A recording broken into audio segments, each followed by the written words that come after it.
నమస్తే, welcome to GX9 news. VRO సమస్యల పరిష్కారానికి విజయవాడలో శాంతియుత నిరసన. ఆంధ్రప్రదేశ్ రాష్ట్ర వీఆర్ఓ సంఘం ఆధ్వర్యంలో విజయవాడలో వీఆర్ఓలు శాంతియుత నిరసన కార్యక్రమం నిర్వహించారు.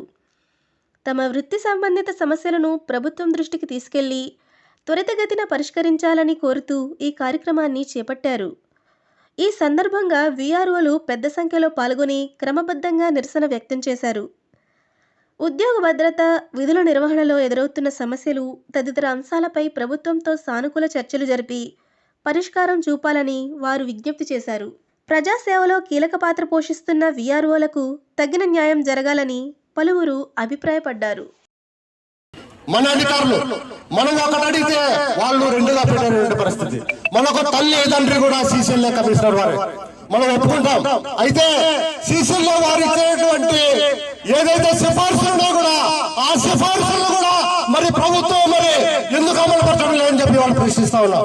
మరి సీసీఎల్ఏ వారు ఇచ్చినటువంటి సిఫార్సులు అమలు చేయకపోతే మరి ఎలాంటి సిఫార్సు అమలు చేస్తారని చెప్పి మనం అడుగుతున్నాం. మరి తల్లైనా తండ్రైనా మేమేమి భావించినటువంటి ఈ సీసీఎల్ఏ కమిషనర్ రేట్లో ఈ సీసీఎల్ఏ కమిషనరేట్ లో చేసినటువంటి విఆర్ఏల భవిష్యత్తు కోసం చేసినటువంటి సిఫార్సులను వెంటనే ప్రభుత్వం ఇప్పటికైనా స్పందించి వాటి ఆ సిఫార్సులు అమలు చేయాలని చెప్పి ముఖ్యమంత్రి గారు వెంటనే స్పందించి ఈ కూటమి ప్రభుత్వం ఉన్నటువంటి నాయకులందరూ కూడా మరి వెంటనే కూడా స్పందించి మరి మన ఏపీ వీఆర్ఏ జేఏసీ నాయకత్వాన్ని వెంటనే చర్చలకు పిలవాలని చెప్పి తద్వారా సమస్యల పరిష్కారం చొరవ చూపాలని చెప్పి ఆశిస్తూ వీఆర్ఏలకు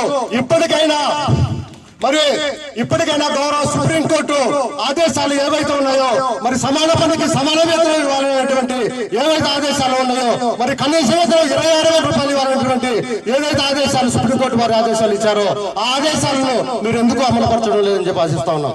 అన్ని రాష్ట్రాల్లో కూడా మరి వీఆర్ఏలకు ప్రేస్కేల్ అమలు అవుతా ఉంది. మన దక్షిణ భారతదేశంలోనే మీరు ఒకసారి భావించండి. మరి ఆంధ్రప్రదేశ్ లో ఎందుకు చేయడం లేదు? మరి పక్కనే ఉన్నటువంటి తెలంగాణ రాష్ట్రంలో వీఆర్ఏలకు ప్రేస్కేల్ చేస్తున్నారు. నామినల్ గా వాళ్ళని రెగ్యులర్ చేశారు, అదేవిధంగా ప్రమోషన్లు ఇచ్చారు.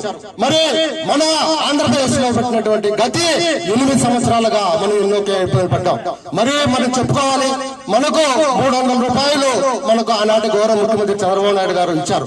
ఆ 300 రూపాయలు కూడా మరి ఉన్నటువంటి మాజీ ముఖ్యమంత్రి జగన్మోహన్ రెడ్డి గారు అన్యాయంగా అక్రమంగా మన నోట్లు దుమ్ముకొట్టి మన చెవులు వడపిండి 300 రూపాయలు ఆయన ఇచ్చే ఆయన మీరు తీసుకునే వాళ్ళ ఎమ్మిడే ఎన్నిక కట్టండి అని చెప్పి మరి ఎంతో దుర్మార్గంగా వ్యవహరించు మన కడుపు కొట్టినటువంటి పరిస్థితి.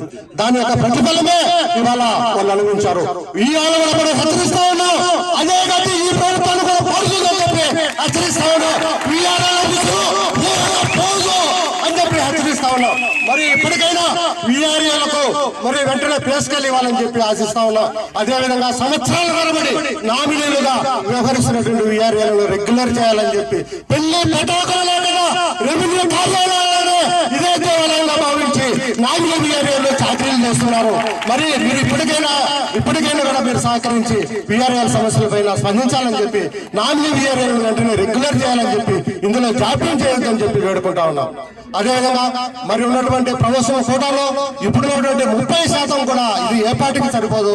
మీరు 100కి 100 ఇచ్చే మాకు సంతోషమే, కాదు మీకు అంత మనసు లేదు కాబట్టి మాకు మేమే చెప్తున్నాము.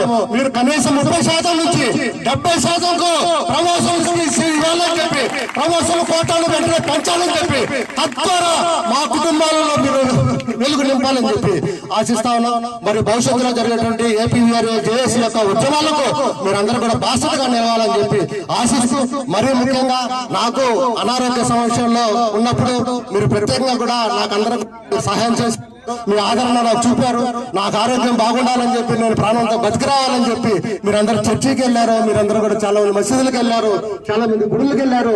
మీ అందరూ మీకు సేవ చేసుకుంటూ మీ రుణం తీర్చుకుంటారని చెప్పి ఆశిస్తూ ఇందుకు మీ అందరికీ కూడా నాకు చేసిన సహాయానికి వ్యక్తిగతంగా మీ అందరికీ శిరస్సు నుంచి నమస్కరిస్తూ సెలవు తీసుకుంటా ఉన్నాం.